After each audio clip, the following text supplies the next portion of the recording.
To the left of the steering column, you do have the front and rear defrosters here. For some reason, it's kind of disconnected from the rest of the system. And then you have the headlight switch. So you just hit this one button, it toggles. It's a soft touch button. Headlights on, headlights are off, but the parking lights are on. All off, and then back to the automatic function, which is the default. And then this one does not have fog lights, but it does have this, what they call poor weather light, which is kind of like a replacement for a fog light, which works quite well, and I show that in the night video. It also has a tilt and a telescoping steering column that you lock in place here. Before I put the shade up, just want to comment on the heads-up display. It is useful, but there's times in which, even if I put the brightness high on the settings, it basically has an auto brightness setting, and sometimes it's just way too dim and I can't see it during the day. At nighttime it seems fine, but during the day it just automatically dims for some reason, and it's so dim sometimes I just can't see it, and it just, you know, so it's very inconsistent as far as me using it, you know. I mean, it's up there, but I can't always see it. And when it works okay. It's not super sharp, has a little blurriness to it, and I've cleaned the spot on the dash, I've cleaned the windshield and all that stuff, trying to improve that, but it's not quite as sharp as some other ones, but it's still functional, it still works. If they would figure out the brightness thing, if they just make it to where you can control the brightness and not just automatically randomly control the brightness without you having any kind of say whatsoever, I think that would be better. I'm sitting in the driver's seat, and I'm 6 feet tall, and I have the driver's seat all the way back and all the way down, and to show you the potential legroom here is unbelievable. So there's lots of room here to the left, to the right. I mean, I can almost put my arm on both sides. My legroom is fantastic. So as far as roominess, this vehicle definitely has that. So yeah, I really enjoyed driving it because I have lots of room. And now it is a little bit limited on, I mean, just a slight limitation on a little bit of visibility, because there's this really wide pillar here, and the side mirror right here just kind of butts up with it, so there's this huge visibility issue right here, which can be overcome. You just have to be aware of it. And also the hood's kind of tall, so if you have your seat kind of low, then, you know, it may be a little bit of a visibility issue, and you know, the camera would help out, but we'll see in a few minutes why that's not the case at times. Okay, so the steering wheel, it's wrapped up, looking nice. It has a stitching there on the inside. It's not too intrusive or popping out too much. It has the R right here, some gloss black, and then it has a little hole right here. Looking pretty good. And it has paddle shifters here on the back, so you can adjust the, you know, if you need to up or raise or lower your gear limit, that kind of thing, for going downhill or whatever, you can do that. Now here on the left side, you can see this right here and here is separate from the top part. So this is the volume for the radio, change to the tracks on the radio. And then on this top part right here is the cruise control. You can turn it on, set, resume. You can also change the speed here. And I'm used to these buttons, up and down, being the buttons to set the speed, so the left and right threw me off a little bit when I first got it. Had to get accustomed to that. You can also turn on the lane keep assist, which actually works really good on this vehicle, and then you can set the distance between you and the vehicle in front of you. So the adaptive cruise control and the lane keep assist system works really good, and just makes the driving experience a lot better. Here on the right side is the voice recognition. And then you have the heated steering wheel button. So this steering wheel actually has 3 stages of heat. So high, medium, and low, and then of course off. So you press it one time, it'll show you here on the screen here. So there's high, press it again, medium, low, and then the next one will be off. It'd be nice if it had some kind of little visual indicator here on the steering wheel next to the button, but you know, it's on the screen, which is fine. It's a little bit of a lag, but it's still doable. Now these buttons, these arrows, left, right, okay, and this view button all correspond with this screen. The gauges is basically just one big screen. We'll get to that in a second. Windshield wiper controls are here, front and rear. And it does have a rain sensing system, which you can only turn off and on in the system over here. And then here is the turn signal, headlight dimmer switch, and the automatic high beams seem to work fairly well. And there's a button right here. When you press that, it pops up the lane keep assist system, which you can see the assist systems here where you can make selections. Okay, so this digital screen, it has different views, and you can also change the information here on the sides. So you can see right now I have the distance since the last refuel and how many hours, and then you can see the RPMs are here on the left side with the tachometer, and it shows the distance to empty, digital speedometer there in the center, outside temperature, digital clock. So it has a lot of different information that you can get to. So we'll leave this view up, and I'll just hit to the right button right here. So when I hit the right side, then I can go up and down and make the selection. Let's say I want to change the information on that little section there. We'll go ahead there to the operating temperatures. Scroll to the right again. We can change it to. We can have the digital speedometer there if we want. You know, we can have a digital compass, destination information, that kind of thing. When you go into settings, it just gives you the ability to uncheck what you don't want to have. So you don't want to have to scroll through everything if you don't want to. So you can just kind of like eliminate that whole thing. Or you can have no display if you want. Go back to there. Now if we hit the right button, or the left button here, we can do the same thing on the other side. Scroll up and choose what we want. So we have the assist systems is what we had there before, which shows the status of the lane keep assist, the adaptive cruise control, and whether there's a vehicle in front of you, the distance between you and the vehicle in front of you. All that stuff will show here as you're driving. So if we hit the view button right here, and I'm going to cycle through, so that's one view. Here's the next view, which you still have these little information blocks here on the side, but it has the navigation there in the background, the actual navigation map, which can be really handy. There's also a little turn-by-turn direction that pops up on the heads-up display as well while you're driving, if you have a destination set. The next, when I hit view again, the next view will be this one. And so this one would be the assist systems focus, and then you have the information there on the sides, whatever you choose. Hit view again, it goes to like more of a simple view here. Hit view again, it goes to this view, which is more like a sport view. Has the RPMs there at the top, a little bar there. And then the next one goes back to our original view here, which is, I think this looks pretty good and it's very functional. Most people would recognize what those dials and everything are, and they can set up the information that they want. Also, you notice it's purple. So when I go into the ambient lighting and I choose the color, it's going to change it, not only the ambient lighting, but also the screens will also match it basically, which is pretty cool. Okay, so this touchscreen display, this is where I have a lot of issues with using this vehicle.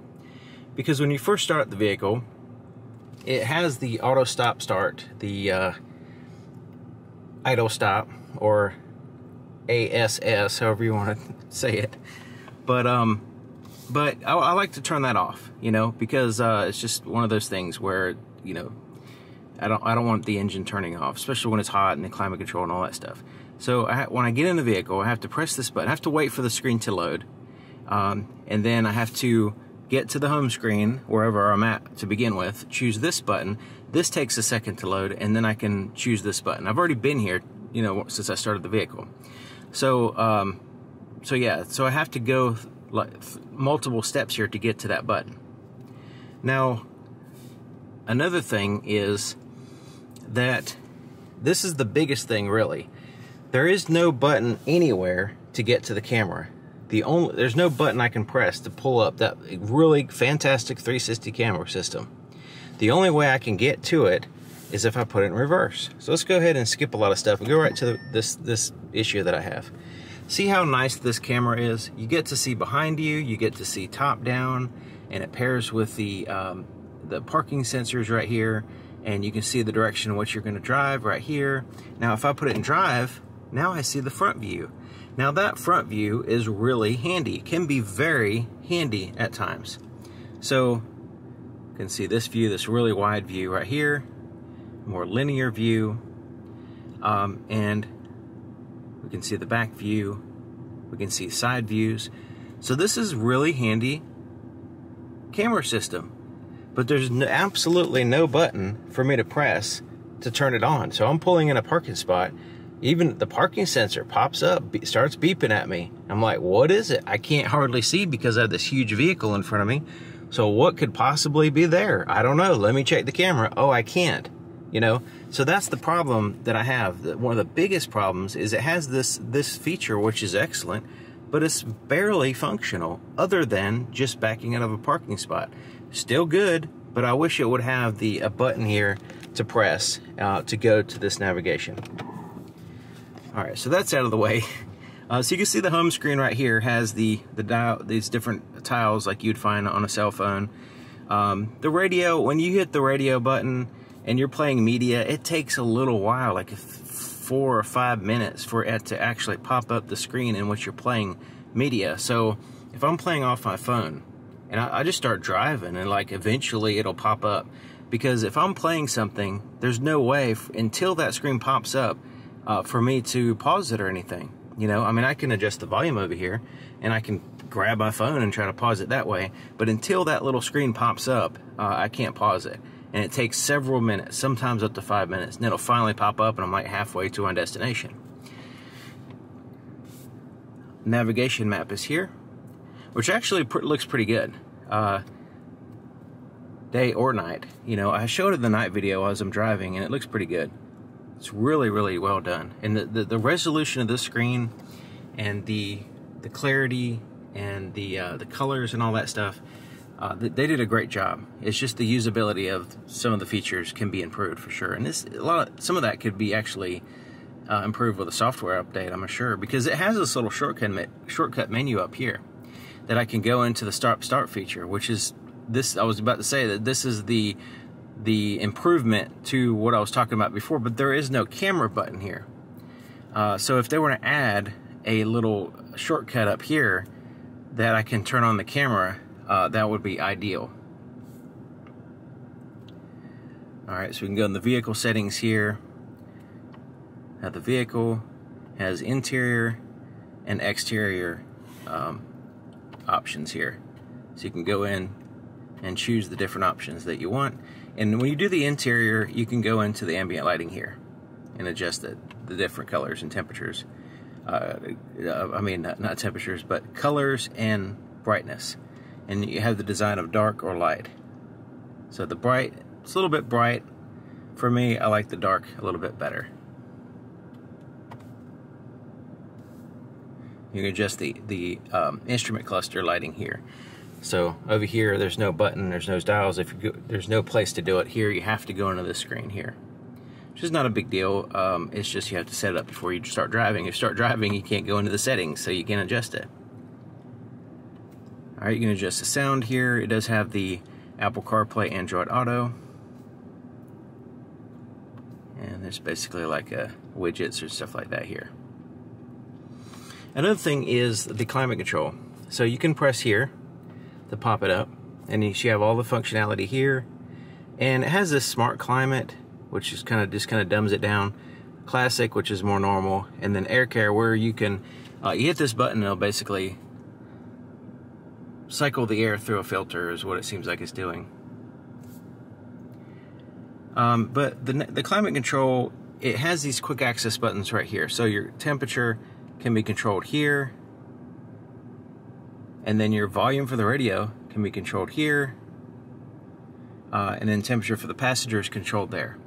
Now, none of this is backlit at nighttime, and I forgot to mention that in the night video, because like when I turn off the lights, you can't even see it, so it doesn't even remind you that they're there.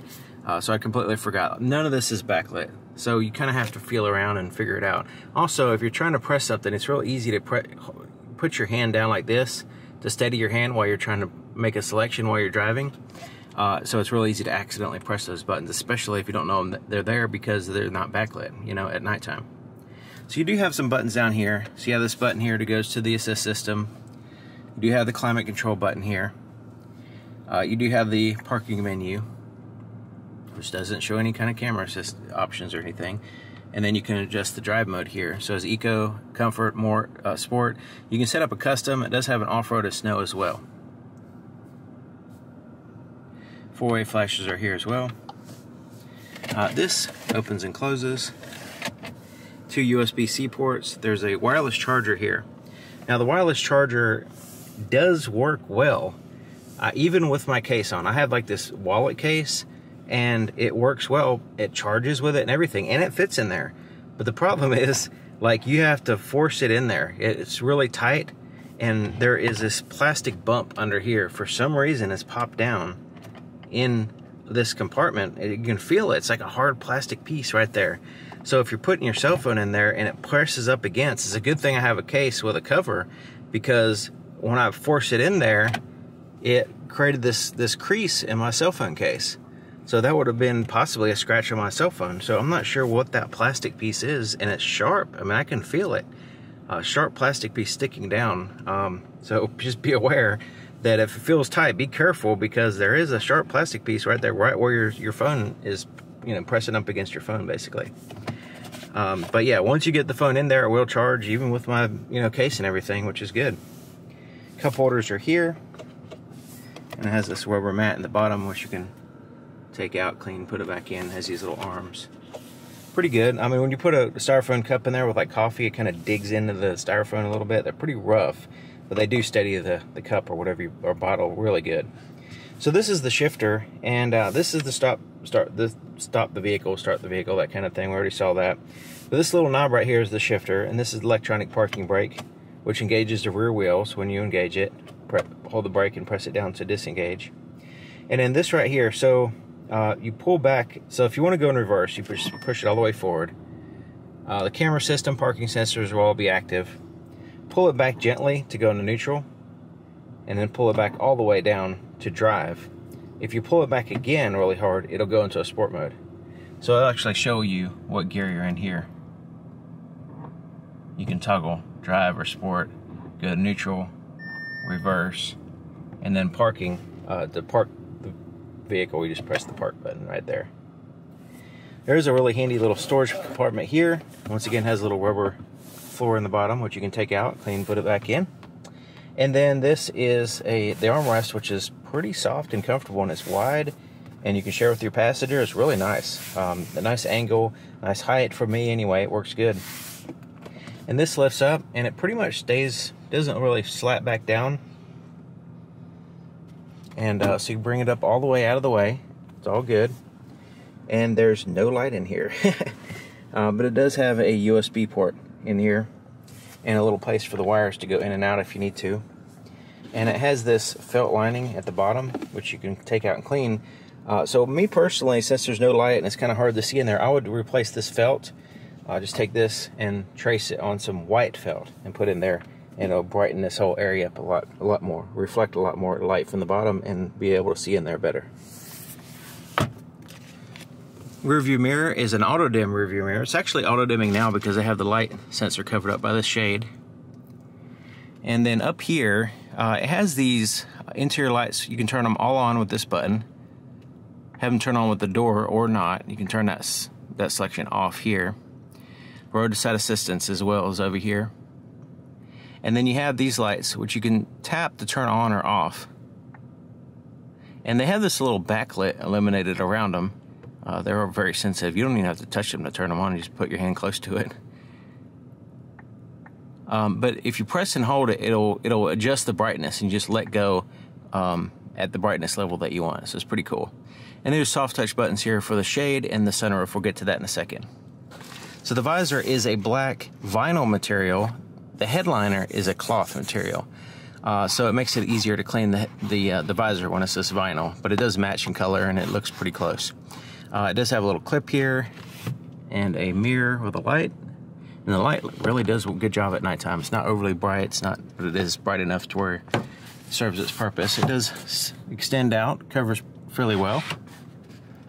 So it has the panoramic sunroof, and I don't know if you can tell, but the shade covers most of the light, but not all. There's a little bit of light shining through. I don't know if you can see that. Very small amount though, but you can sometimes feel the heat kind of build up in there. So it has the swipe system right here. So let's like swipe this back, the right one here, and it is for the shade only. So it's power to go all the way back. So you can see how huge the sunroof is. The back portion is fixed, the front portion moves. So let's go ahead and open it up, tilt it like that, Now let's go ahead and slide it. I had to use the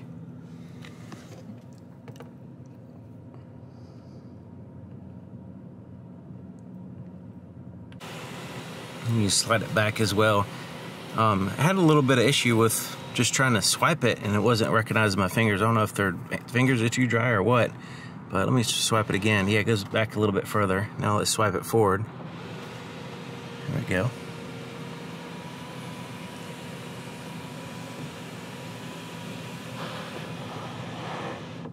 And then we can close the shade. Kind of slow.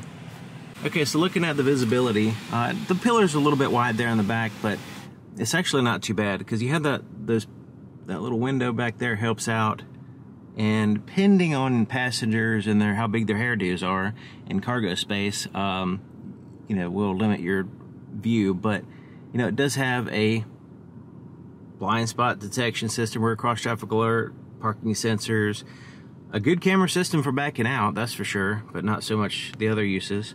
So yeah, it's not really an issue. I haven't had any problems with looking over my shoulder. I've actually had more problems with the visibility here with this pillar, you know, this whole area right here.